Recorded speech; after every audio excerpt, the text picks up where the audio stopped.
Update on Matt's truck. It is coming back from paint today, and we are getting the engine up and running on the dyno. So this is pretty cool, guys. Check this out. So this is our front office, front entrance here, and we've got this glass wall right here, and behind the glass wall is our engine dyno.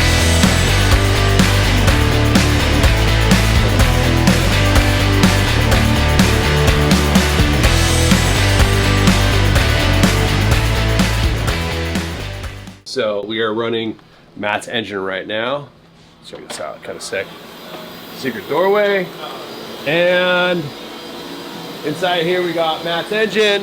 We got the upgraded turbo on here. Flow cylinder over there, getting ready to fire it up. So we use this engine dyno. It's dual purpose. It does calculate all the horsepower and torque. It is specifically a dyno for diesel engines. It's up to like 3,000 or 4,000 foot-pounds of torque, which most dynos don't cover. They don't go that high. It's usually high horsepower, low torque.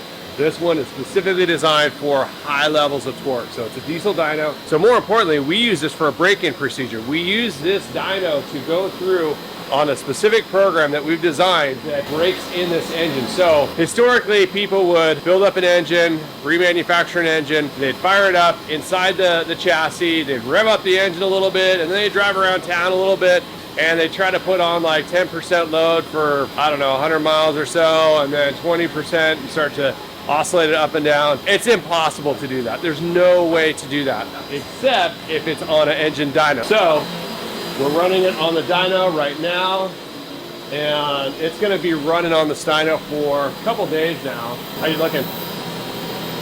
Good. Just trying to get the system going. So this calculates and maps out all kinds of numbers and stuff that Flo knows about. I don't. He's got it all figured out. Yeah. Is this like your live data? Is that what this is showing? Yeah, basically, yeah. Shows you every cylinder, how they're running. You got coolant, temp, map sensor, mass airflow sensor, oil pressure, accelerator, engine coolant temp. It's got it all.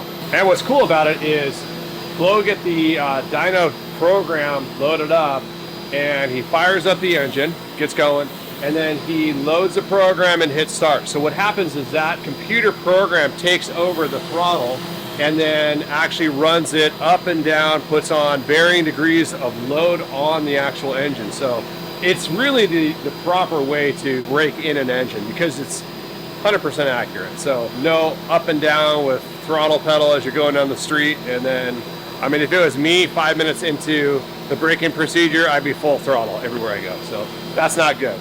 But this is the proper way to do it. I swear, it's like 80-40 on this roll cage.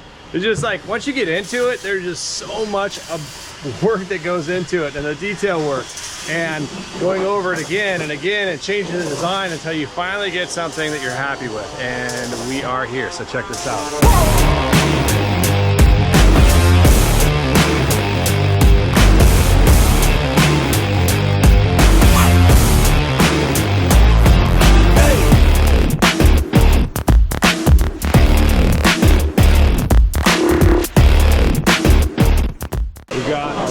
Panel protection down here. So these are like our heavy duty rocker panel protection, much stronger than factory, all steel construction. You also have kind of this V-shaped design right here, and it gives you a lot of impact protection here, primarily from rocks, but probably for bullets too. Then we got the roll cage coming in here, the Exo-Skeleton design. We're going to do some half doors here. They hinge right here, and then they come back across here and connect. And then same with here to here. Then some aluminum plates back in here, come along here. And we got Joe over there working on the bumper. So we used Matt's old search and rescue bumper that we built for him many years ago. And we're integrating this massive ladder system on each side, and then a light bar down the center here. So that is going to be bolted on here with these quick disconnects. So super easy, just bolts onto the side there. Finishes up kind of the exoskeleton of the truck. Primarily, like I mentioned before in the last few vlogs, is it gives us a lot of protection from all these bullet holes. They have all been cleaned up, you can see that, but still it's sharp. And then also it's going to be cool because you get this thing out on the road, going down the road, it's going to look like a Hummer. It's going to look like a very nice, well put together Hummer without any holes in it until you get up close. And once you get up close, then you're gonna see like all these massive holes in here. There's no hiding that, but this exoskeleton here and having the plates in here is really gonna give it kind of very clean look, probably from 20 feet away, maybe 100 feet away, I don't know. Right now we are mad dash. You can probably tell in the tone of my voice, we are stressed because of time constraints. We're trying to get this thing wrapped up as quickly as possible for Matt's event. I honestly don't know if we're gonna make it, but we're gonna make every chance we possibly can to make that event. Right now, we are going through and cleaning up the inside, stripping it all down, prepping it for paint. It is going to paint later today, literally in like an hour. Hey dude, you got like 1 hour to be done with this. 1 hour? 1 hour. It'll be done. Okay. I'll skip lunch if I got to. Awesome, dude. I appreciate it. We are doing the final prep work to get it in for paint. We're gonna do a bed liner material on the inside here, and then that'll seal up all the metal. Primer's going in first, and then the bed liner material inside here, also on the roof. And then we're doing a Kevlar material, which is similar to bed liner, completely different compound, completely different material that goes into it, and it's Kevlar based. So super strong, but also very thin. So you'll be able to see all the detail of all these holes, which will be kind of cool. So that's going on. And then that's gonna be done the end of this week. Matt should be out next week. I'm hoping we get the doors done here. We can get the cage to powder coat, then we can get it back next week, and we can put it all, kind of drop the engine in place, drop the parts on here on a freshly painted truck. It's gonna be insane. I also have a really cool little surprise from Matt. I haven't told him about it, but it involves some steps right here and right here. And it's way over the top. We spent way too many hours designing out custom steps for the entry. You'll have to wait for that. It's coming. Hopefully on the next vlog, you'll see the steps that are going on there, but it's gonna be insane. The only problem with that is, again, these are coming off in a couple minutes. This is going to paint in a little over an hour, and the steps are being machined right now on the CNC mill. So we don't even know if they're gonna fit. We're just all in on it, and we're gonna just start machining parts for this thing, and hopefully it fits. I think it'll fit.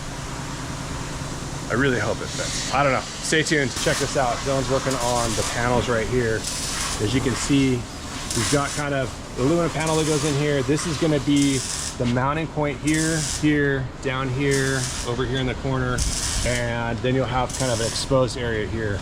I think we should probably like widen these up just a little bit more. Kind of go an inch wider? Yeah, at least another inch wider, kind of get it like a little bit more robust. For sure. And then same with this right here. Just everything. A little bit too narrow. I think if we bring it out like that, Okay. it'll look good. I can do that. But yeah, I like the placement. We've got one here, here, here, here, those two. And then we'll have bolts on here with tabs on the back side. It's looking sick, man. Nice. It's looking really good. I dig it. What's up, Dylan? How's it going? How's it looking? It's looking pretty good. Dude, it's looking insane. Thanks, man. Looks really good. So we got some quick disconnects here, here. On the other side, there's a couple more, so this whole bumper system can be removed. What do you got going on up there? That is for if he wants to put a light bar or anything on there. There'll be a grate here, so then you can just run bolts and nuts and kind of slide them and adjust them wherever you want. Very cool. And then you got your ladders here coming down, ladders on the other side. It's looking good, man.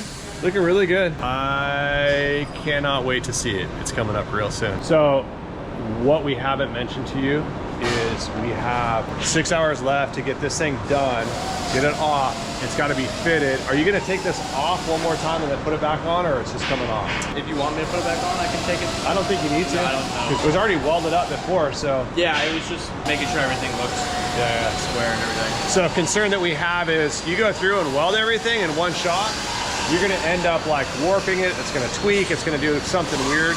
So Dylan's gone through and welded like half of this system, and then he's gone back, done the other half, then fit it back on, and he's done it on three major systems, or three major parts. We have the right-hand side over here, which is connected to this whole rocker panel protection down here. And you have the cage that comes up here. Then you have the rear bumper here. And so all of this is one system with the quick disconnects right here and here. and then you have the other side of the cage that comes down here.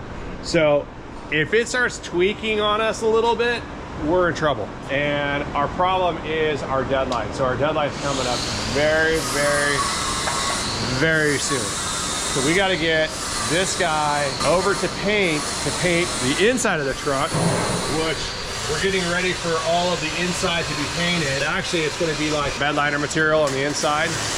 Then the outside is going to get a Kevlar liner, which is a different product, but it's a lot thinner. Kevlar integrated into it, has some really cool texture to it. So that's going to go on the outside.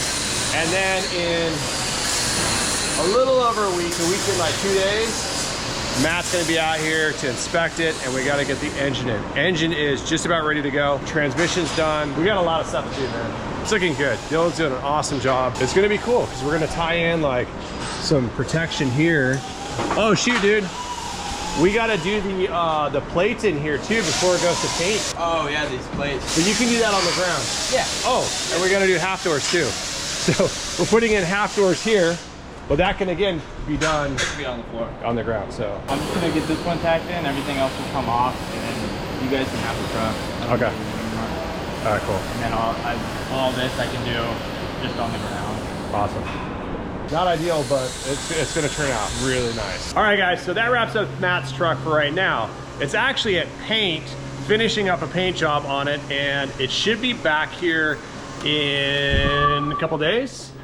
And next week, Matt is showing up to check out the truck, painted.